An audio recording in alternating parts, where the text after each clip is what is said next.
Everyone, thank you so much for being here. My name is Brandon Slack. I lead protocol partnerships at Messari. I'm joined here today by a really rockstar panel. I'm very excited to have this conversation. And what we'll be talking about today is basically how do you take dev tools, specifically in the deAI space, into flourishing ecosystems. I will let everybody introduce themselves very quickly, if you don't mind. We'll talk a little bit about what deAI means to your projects and teams, and then we will dive right in. So, Clara, please. Hi, everyone. Thank you so much for having me here. This is my first event during ETHCC, so I'm so excited, such a packed crowd. I'm Clara Tsao. I'm the founding officer of the Filecoin Foundation. For those that aren't familiar with Filecoin, we're the world's largest decentralized storage network. We've been around since early 2014, and so we've been really thinking about decentralized infrastructure for a very long time. And AI and deAI is a huge element of infrastructure for the future. So we're so excited to be here and also work with builders that are thinking about the same challenge.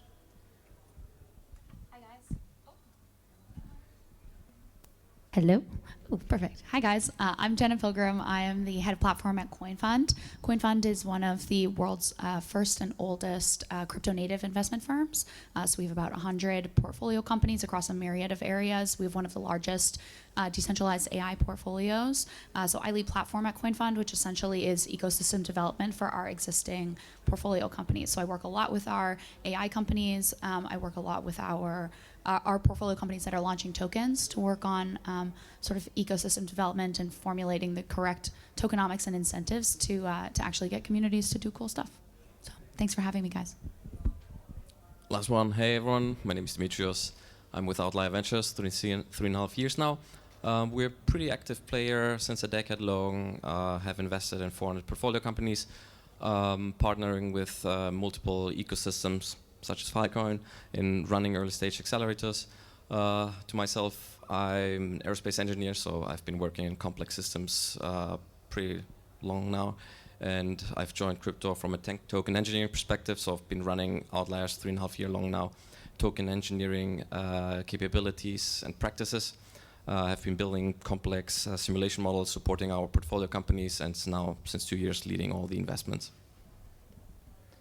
Perfect. Thank you all so much. And just to set the stage here, I'm sure everyone here is pretty crypto native and knows who's on stage, but I think Filecoin being one of the very best early primitives of an OG team taking this dev tooling straight to a very flourishing ecosystem. Both Jenna and Dimi spend a lot of time working very hands-on specifically with a tremendous number of deAI teams in the space. So want to just start very high level with you guys. Tell me from your perspective, whether it's what you're focused on internally or just your kind of company's philosophy, what is deAI, and why does it matter so much today? I'm using ChatGPT, admittedly, as my personal therapist and fitness trainer and whatnot, but we know we're all in crypto because we believe in this ethos of decentralization. It feels like it's really important today at a period of time that has never been the case. So we'd love just to hear from you, what is deAI? What are you most focused on? And maybe just share with us a little bit of how you guys see the space moving, if that's okay. Yeah, I'm happy to kick things off. For those that aren't familiar with deAI, I think you guys are all here at deAI Agents Day, so hopefully you know a little bit already. But most people don't realize that most of the data in the world is owned by 3 or 4 major companies. Every time you plug something in on the web, the business model of the web is monetizing off of your user data. And so to give an example, if you've ever used ChatGPT, around a few months ago they rolled out GPT memory, where it's probably Microsoft Azure that's storing all your data that you're plugging into AI chatbots. And if you're using your ChatGPT like a therapist, you might be plugging in all your deepest memory and giving it back to big tech, and they're going to serve you ads. They're going to use your data, sometimes without your consent, if you're not clear with the terms of service. And so a handful of companies, all building on decentralized AI, think we can do better. And AI is actually pretty complicated. It's not just one thing that is AI. You have everything from data, the storage layer of where you store your data, how you store it, all the way to compute GPUs, the capabilities to run AI, all the way to models the AI is trained off of. At the very top, there's AI agents, which are really the interfaces that you are able to chat with and use for all kinds of use cases. So that entire stack is decentralized AI, and you can't really do one without the other. because it may not be fully decentralized if you're using, for example, AWS as that storage layer, even though you're building a layer on top of that. So we're really helping people understand that story, starting with the storage layer.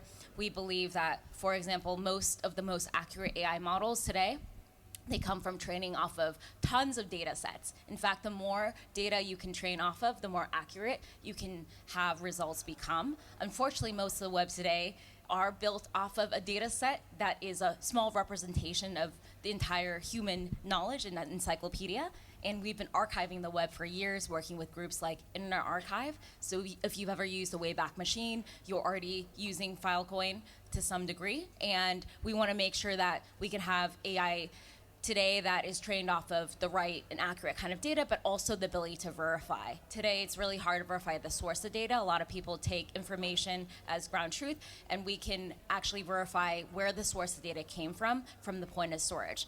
All the way to, if you're an artist or a creative in generative AI, you want to prove that your data actually belongs to you and was created by you. Those are going to be more important than ever when we think about where we're moving into in the future.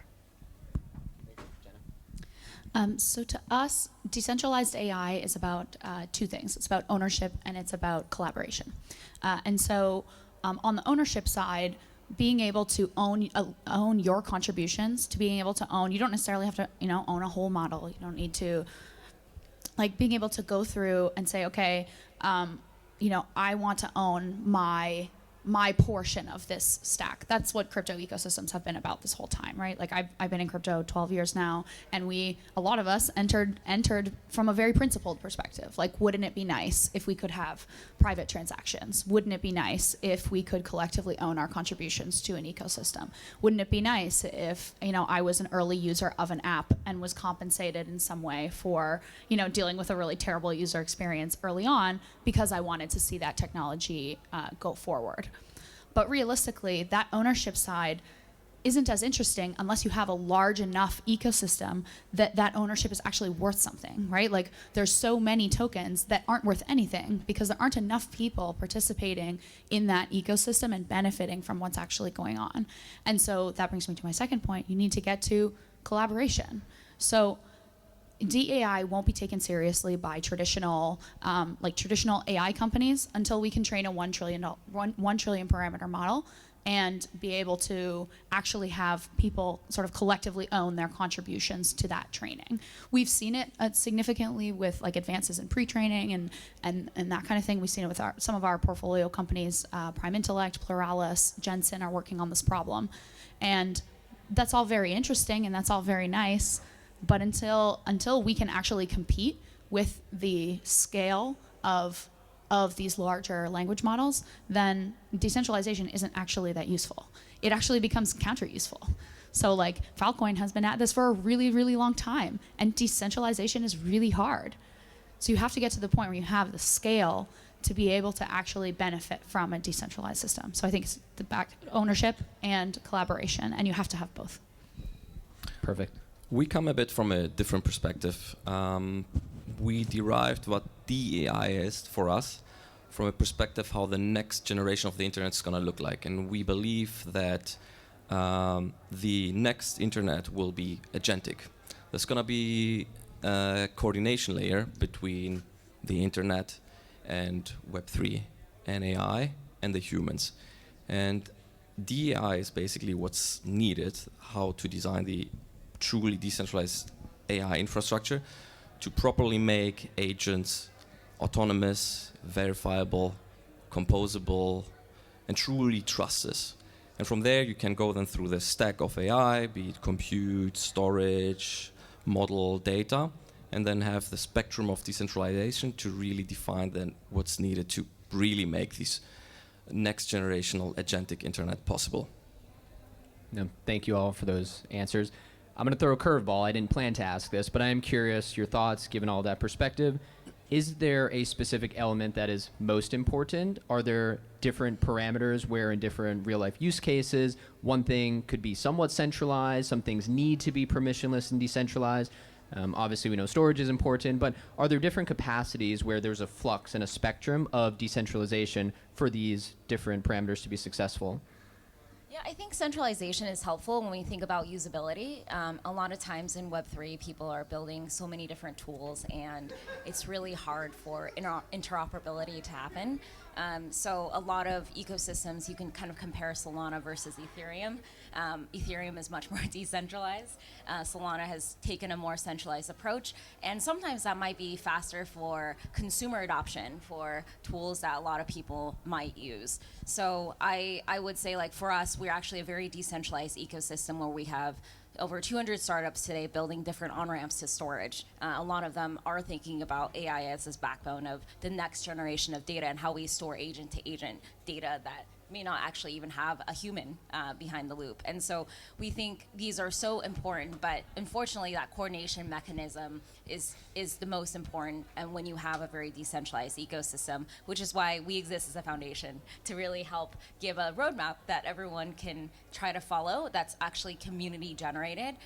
But unfortunately, we've also seen a lot of places like centralized exchanges really take over because it's been more useful for adoption early on. But it doesn't mean that over time that those functions can't be decentralized. But I do think there is definitely an element of go-to-market that sometimes is easier when things come from a more centralized point of view.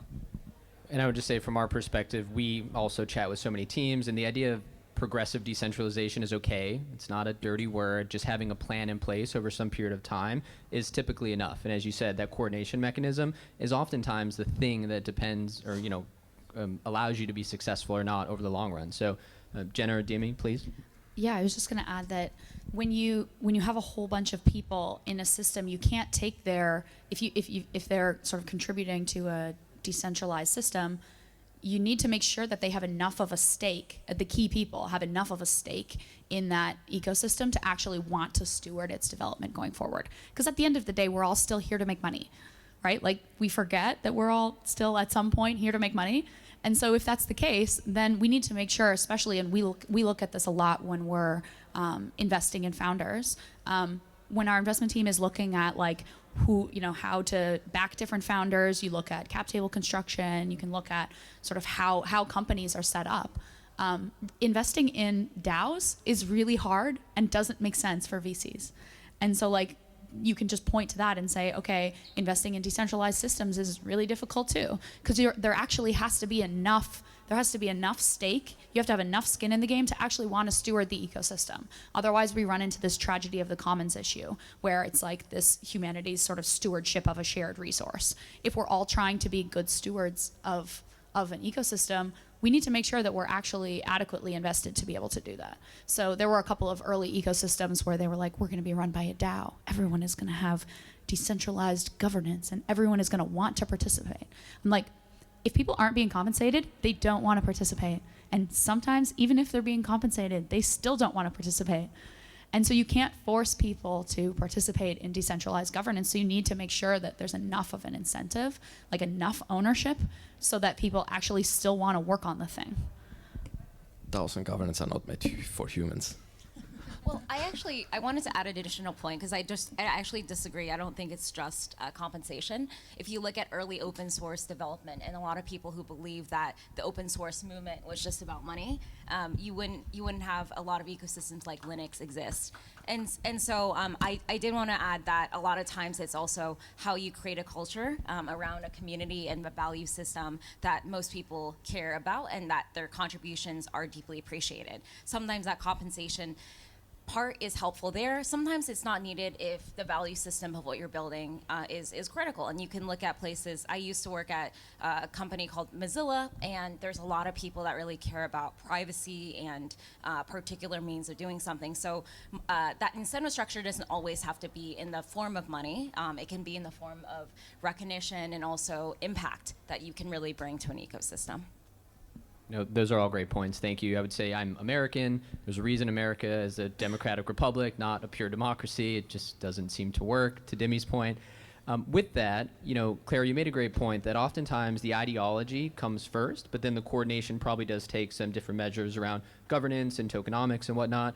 For Jenna and Dimi, we'd love just to hear from you guys and gal, maybe an example or two of successful portcos that you've worked with or examples you've seen in the space of really going from a successful dev tool to an ecosystem? And what was the reason? Was it the roadmap? Was it proper tokenomics? Is it governance early and coordination? Maybe a couple examples would be helpful for the audience. Yeah, I can do that. So an early ecosystem, but we're seeing some sort of positive traction is Giza. So we were pre-seed investors in Giza. We're big fans of their agentic framework. And if you haven't heard of it, look up the ARMA framework.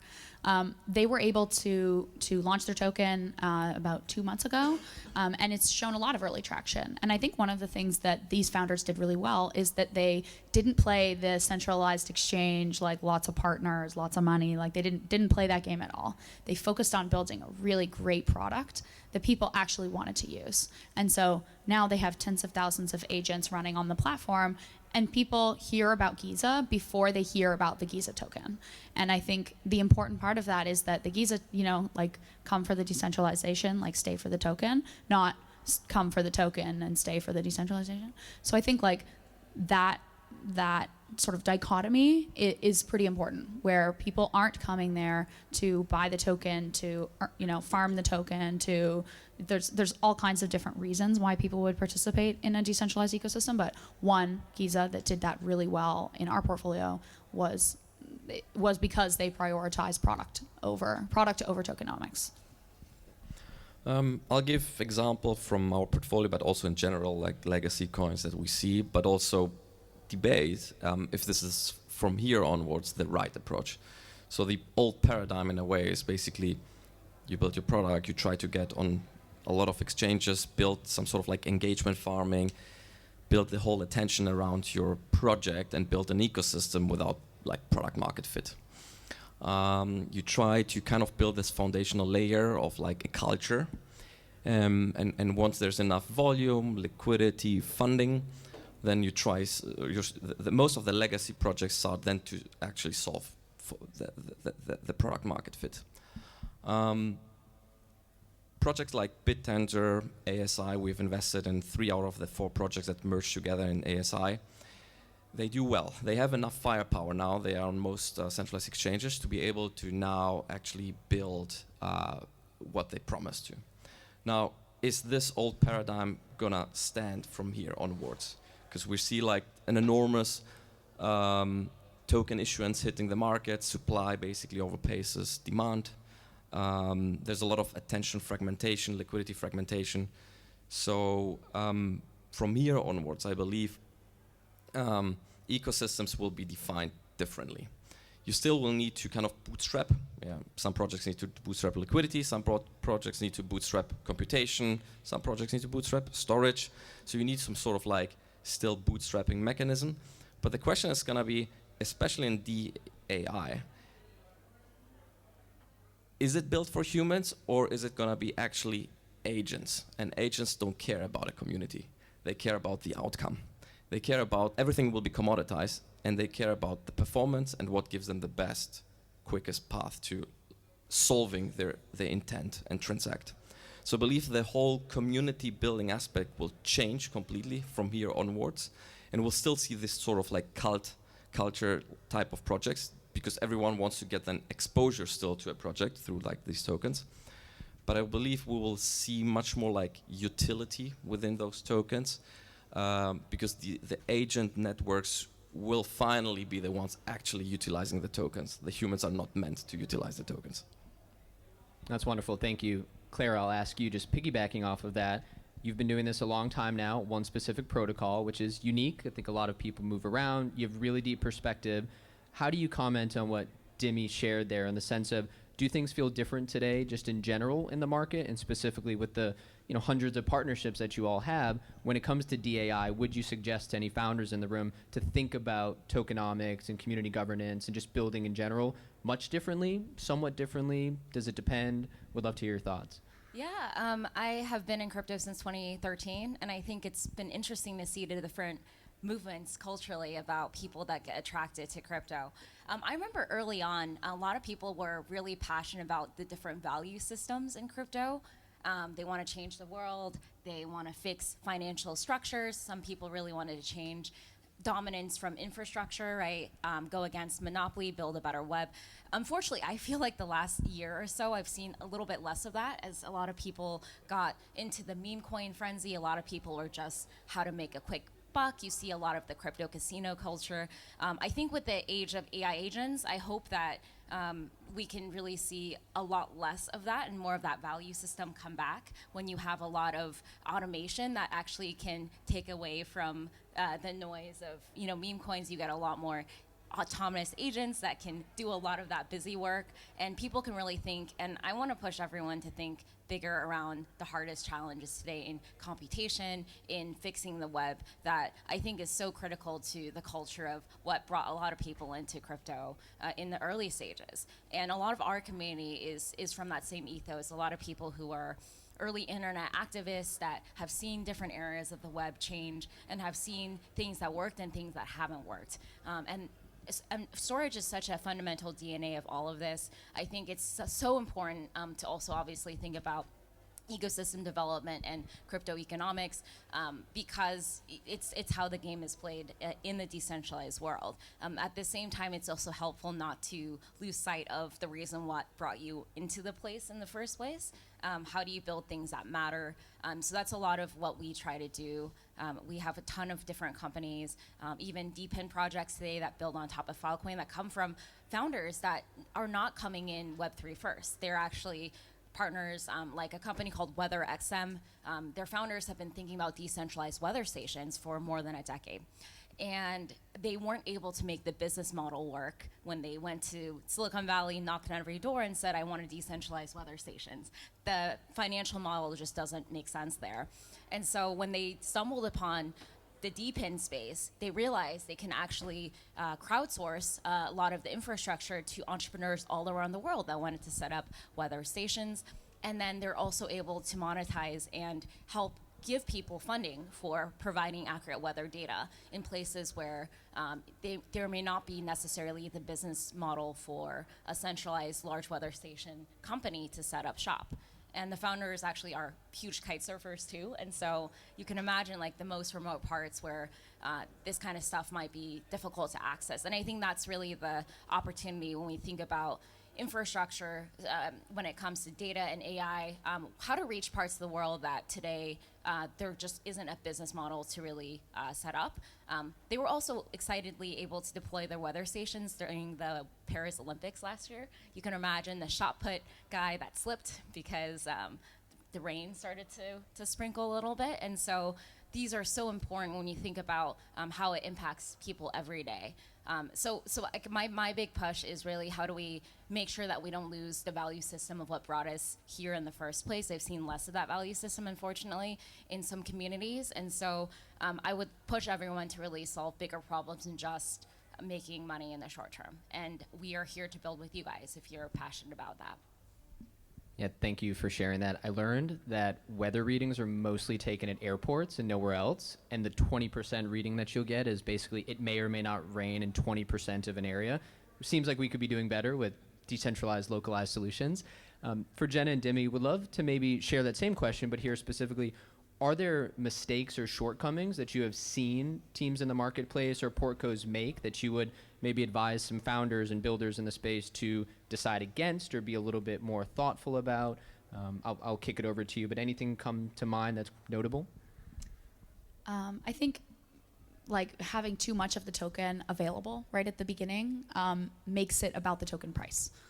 And if there's a lot of the, like if the token can't be earned in an ecosystem, you can only buy it, then you're already creating a barrier for people to be able to participate. I think it goes back to my product point earlier, where it's like if somebody needs to buy your token to be able to use your product, or they can earn your token by playing your game, or they can earn the token while playing the game and then they can spend it inside the game, right? Like that as a concept where the token actually has something that it's supposed to do makes a lot more sense from my perspective. I know VC coins get a really bad rap for being these low float, high FTV tokens that aren't doing anything and are general purpose protocols that are just kind of around. I think there is some truth to that, but I think there also is you go back to that incentive concept, right? Like you have to make sure that the people who are invested parties are invested for quite some time, right? Like vesting schedules are usually 4 years long. They're usually longer for equity for founders. And I think being able to keep people invested in an ecosystem is really important. And I think that opening up too early runs you the risk of making the narrative all about the token. No, thank you for sharing that. And I'll just say quickly, you made a really wonderful point. I did not know Giza had a token. I just know the project. I know it's a really great team. So those are examples in the space where you just want to build a great product that attracts attention and let things follow after from a community standpoint. Dimi would love to hear your perspective. Usually that's a good sign if you don't know that there's a token existing. There are a lot of pitfalls. And I think the most difficult thing is basically focus. So there's a lot of distraction in crypto, especially on socials. There's a lot of competition, and the competition comes up with another feature, and you're like constantly evaluating, should I go this path, this path? Just stick to your guns. Hyper focus, build what brought you to the space and what you intended to solve, and don't get distracted. Don't get distracted from like when token, when whatever. Fully focus on that and try to quickly really find adoption. Don't die in like making everything perfect. Try to grow what you're building. Try to test it out quickly. And start not playing or doing the same old playbook as we've seen it constantly, that, like, oh, all these projects did it this way. Okay, let's launch our token exactly this way. Try new things. Like we've built our own in-house like token simulation model. We're trying new things out. For example, we try to now, and that's where actually AI and agents will help even more, to think about, adoption adjusted vesting. Like, I can't believe that we're solving so much complex stuff, but we're still with sort of like static token vesting and cliffs, like this sort of like curves constantly. Why?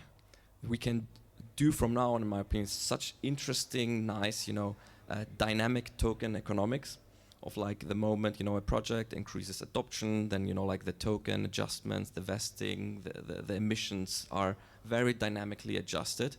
I think there's a lot of movement here, and that's kind of like the trends I'm gonna see the next 12 months.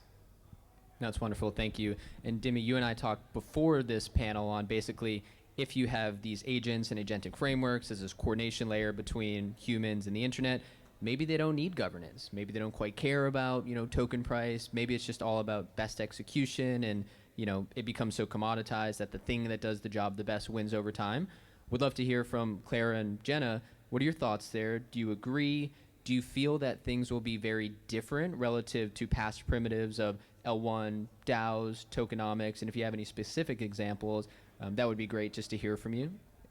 Yeah, actually, I think around the use of AI agents, I've seen actually great use in the form of governance and DAOs, where a lot of times people might not even be aware of the opinion of the community and the ecosystem. And it's a really good ecosystem pulse. I wanted to kind of go back to the early question of community, because I think a lot of people build and they end up getting actually a community of people that are more farmers, farming for tokens, than they are the true DNA of what their community is built for. And so when they're trying to get actually adoption for their project, over time, when the farmers are gone, they don't really have a true DNA of a community, and they really struggle. I've seen a lot of projects struggle for the same reason. And so I think that's really important, is starting with community first, making sure you spend the time to get the true community members that care about your community, and making sure that I think agents have a great angle to really help define community and take away a lot of the busy paperwork. A lot of founders today, unfortunately, they're competing with a lot of noise, especially in the peak of 2022, when everyone, their mom and dad, was trying to get into crypto and build a company.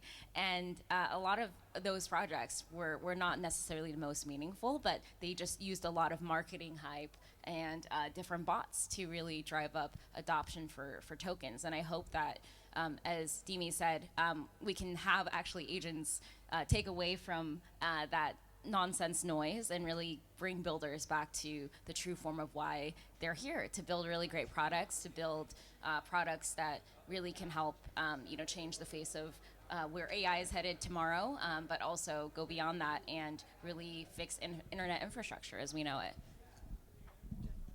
I think it goes back to Claire's point about community, where I think companies need to be really honest about like what the components of their community are.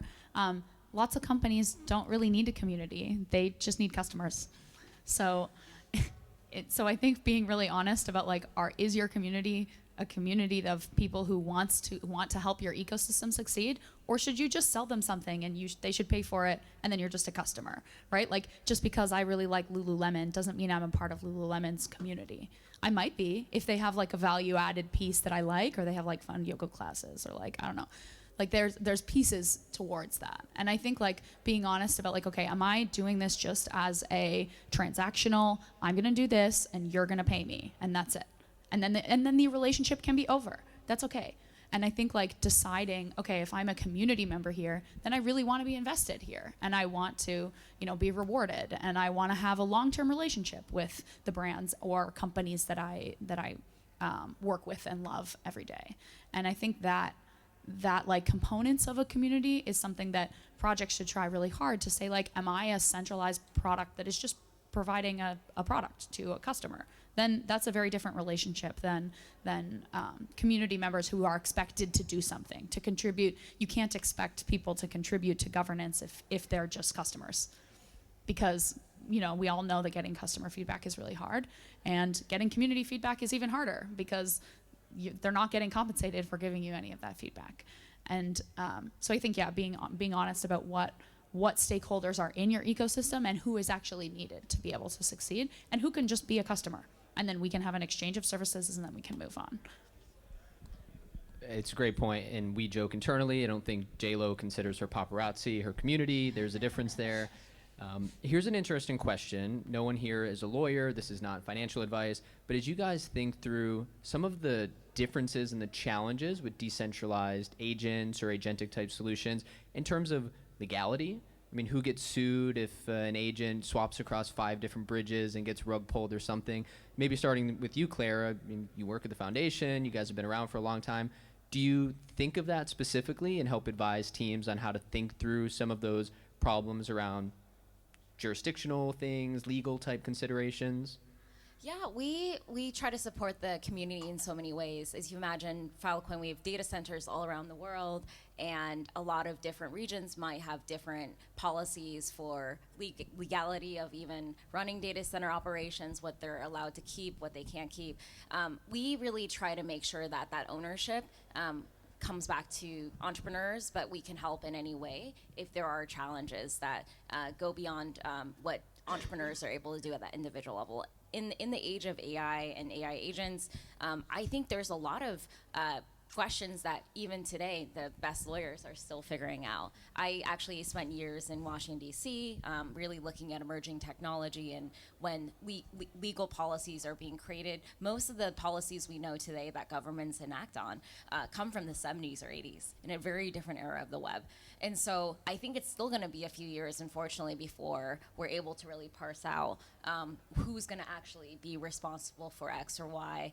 Even today in Web 2, platforms are still figuring out, Section 230, platform liability, what happens on the web, who's actually responsible, right? And I think at the end of the day, it's really this moral compass of building a culture where people really have the best in faith for their actions, and that's something of why there's even movements around more ethical AI standards out there, because it's not just the decentralized version of it. But I think in Web3, where we see a lot of action, especially with decentralized AI agents making trades, I think there is a degree of responsibility that comes back to builders and entrepreneurs to make sure people don't end up losing tons of money overnight. We've seen obviously a lot of people that might end up committing suicide over large amounts of money being lost.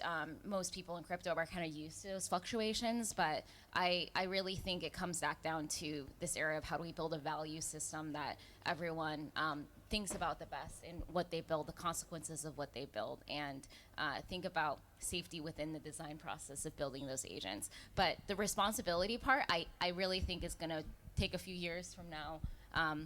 What I hope is that policymakers don't end up taking innovation for further regulation and inhibiting innovation in the space as a whole. Because I think there's so much that comes out of decentralized AI and even crypto that today a lot of people don't fully understand, and they're only seeing the very surface level of, of currency and trade.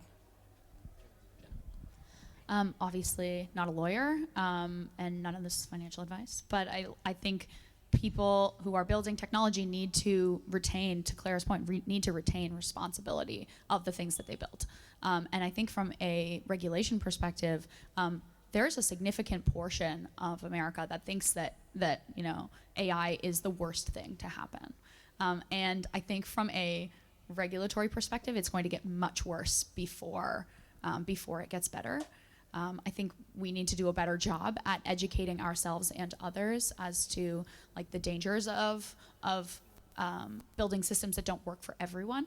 And I think that legal side, unfortunately, is being, the regulations are old, to Clara's point, but the people designing them are also pretty old. So like, if our government leaders are trying to formulate good policy, then I think we need to do a better job at maintaining ownership of the things that we build, and then being good stewards of that by educating our policymakers, by educating government leaders on the different benefits of AI and the controls that are put in place. I think we're going to see a whole new slate of companies to this end that will help agents and will help others participate in systems in a legal way. And I think I'm excited to see what tools come out that help with that oversight aspect. But just because something is decentralized doesn't mean that nobody owns it and nobody has to follow the law. Yeah, I really wanted to quickly add, there's companies like Harvey AI in the Web2 space that actually help lawyers with things that they hate. The reason why they're able to get so popular is because they took something that from a legal process people hated to do, and they made it much more easy and got the work done, right? And so I think there's so many examples of where AI can actually help solve complexities, or even help entrepreneurs better understand what is out there today that normally takes hundreds of hours to even just understand. And obviously no one's a lawyer here on this panel, but I do think that there's a lot of opportunity to better understand local policy as you're a builder and building something in an AI dominated world than without. Perfect. Well, quickly, Dimi, in the interest of time, we have 2 minutes left. We'll go rapid fire. We'll start with you. If we meet here on stage a year from now, give me one trend or ecosystem that you're particularly excited about and you think has a lot of staying power. We'll be talking about a year from now. As an ecosystem, or just general Or trend. Okay. Ecosystem, obviously, we're heavily invested in the ASI ecosystem, so they have been building now their own LLM model, truly firing out deAI. We'll see basically an agentic coordination layer functioning. So very keen about that and very motivated about that.